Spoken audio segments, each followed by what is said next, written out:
உங்களை விசாரிக்கிறவர் ஆனபடினால் உங்கள் கவலைகளை எல்லாம் அவர் மேல் வைத்து விடுங்க.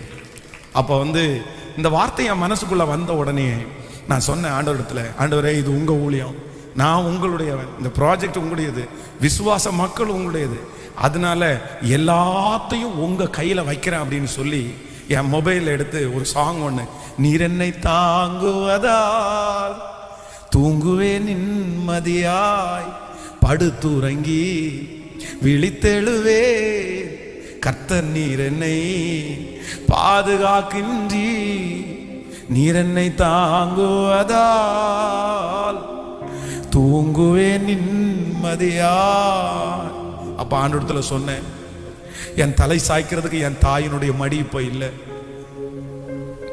இந்த காரியத்தை எல்லாம் எனக்கு நினைக்கும் போது எனக்கு இரவுல தூக்கமே வரல ஆண்டவரே.